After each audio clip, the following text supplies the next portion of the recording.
মামা কই যাবেন উঠেন। ধানমন্ডি কত? আরে না, এখান থেকে যাবো না, চলো অন্য রিক্সায় যাই। অন্য রিক্সা কেন? এই রিক্সা কি সমস্যা? এখান থেকে রিক্সাওয়ালারা ভাড়া বেশি চায়, হেঁটে গিয়ে সামনে থেকে নেই, ভাড়া কম পাবো। মামা আপনারা খুশি হয়ে যা দিবেন এটাই সই, উঠেন। আরে তুমি জানো না, ওরা এই কথা বলে, পরে রিক্সা থেকে নামার সময় কাহিনী শুরু করে দেয়। তুমি তো কাহিনী করতেছো।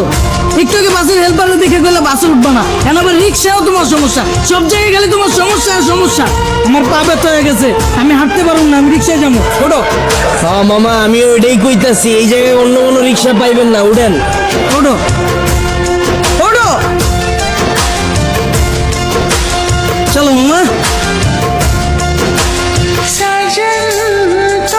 কি খেলা দেখাইলি রে টুম্পা, শিখলাম। মামা তুমি টুম্বা কই লাগা? টুম্বা কেডা? মামা কঠিন কাহিনী, আমার গার্লফ্রেন্ডের নাম ছিল টুম্পা। কি কও মামা?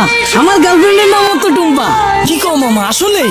হ্যাঁ, কিন্তু মামা তুমি রিক্সা চালাও আর প্রেমও করো, ব্যাপারটা কিন্তু ইন্টারেস্টিং। না মামা প্রেম করি না তো, করতাম।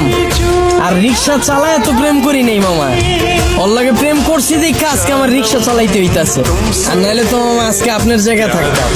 আরে টুম্পা, তোর লাগে প্রেম কইরা আজকে আমার হাতে হ্যান্ডেল পায়ে পেরে। কি কও মামা? প্রেম করে মানুষ দেবদাস হয়ে যায় বলছি, কিন্তু প্রেমের লাগে মানুষ রিক্সা চালায় এটা প্রথম শুনলাম। মামা তোমার কাহিনীটা কিন্তু ইন্টারেস্টিং লাগতেছে, গল্পটা কও শুনি। আরে বাবু কি শুরু করছো? ওনার এই ফালতু গল্প শুনে আমাদের সময় নষ্ট করে লাভ আছে। তার চাইতে চলো তুমি হেডফোন বের করো, আমরা গান শুনি। আরে না, মামার কাহিনীটা অনেক ইন্টারেস্টিং, মামা তুমি কও। না মামা থাক, বাদ দেন। মামি উনতে চাইতেছে না, পরে দেখা গেল আমার কাহিনী উন্না চিত্তা যাইব। আরে মামা তুমি তোমার গার্লফ্রেন্ডের কাহিনী কইবা, এটা তো হয় চেতবকে, কও মামা শুনি। মামা কি কমু দুঃখের কাহিনী, ও একটা জিনিস আছিল মামা, খালি চুস্ত। সুস্থ মানে? পুরা কাহিনী কই মামা, শুনেন তাইলে সেনা বুঝবেন। ওর মায়ায় বইরা মামা একটা চাকরি করতাম, ওই চাকরিটাও গেছে গা। ওরা আর কি করার, বন্ধু বান্ধবের টাকা ধার লয়ে ওর লগে দেখা করতাম। মাসের ভিতরে 15 দিনে দেখা করতাম মামা, 15,000 চুইসা লাইতে। কেমনে মামা? মামা হয়তো মাইয়া ছিল না মামা, হয়তো পিশাচা ছিল, রক্তের মতো টাকা খালি চুইসা খায়া ফেলাইতো। তাও মামা মনের বুঝ দিতে পারতাম, যদি মামা দইরা রাখতে পারতাম। মামা গার্লফ্রেন্ড গেছে কে কেমনে?